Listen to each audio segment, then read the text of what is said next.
यह रसोई घर की सच्ची कहानी जो साल 1971 में घटी।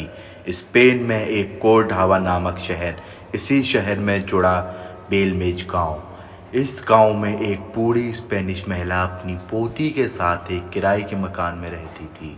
उसके पुत्र और पुत्रवधू का देहांत एक सड़क हादसे में हो गया था।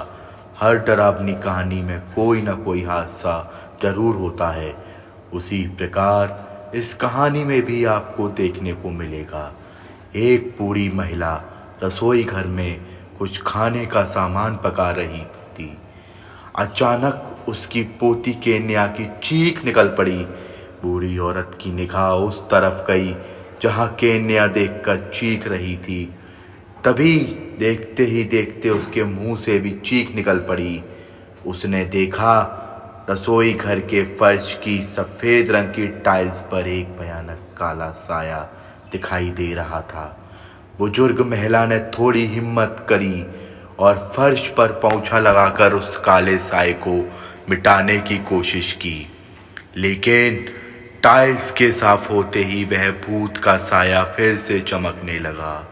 इस बार सच में सच्चाई में उस बूढ़ी औरत को याद आने लगी, क्योंकि वह काला साया सच में एक भयंकर चेहरा था। उसने मकान मालिक को पूरी बात बताई। मकान मालिक ने रसोई की टाइल्स को निकलवाकर वहाँ सादा सीमेंट का फर्श बनवा दिया। कुछ दिन ठीक ठाक निकल गए, लेकिन जिस तरह इस आसानी से किसी कहानी का अंत नहीं होता, वह भयानक व डरावना चेहरा फिर से दिखाई देने लगा। यह खबर आग की तरह दूर दूर तक फैल गई। जहां पुरातत्व विभाग तक यह बात गई तो उनकी एक टीम ने आकर रसोई की खुदाई करवाना प्रारंभ किया। खुदाई करते समय उन्हें काफ़ी पुराने मंदिर के अवशेष मिले। रसोई के फर्श को फिर से बनवाया गया, लेकिन अब और ज़्यादा भयानक चेहरे रसोई के चारों कोनों में दिखाई देने लगे।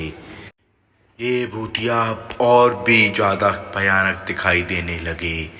यह आकृतियाँ कभी जोर से हंसती तो कभी जोर जोर से रोने लगती। मकान मालिक को विश्वास हो चुका था और उसने एक तांत्रिक को बुलाया।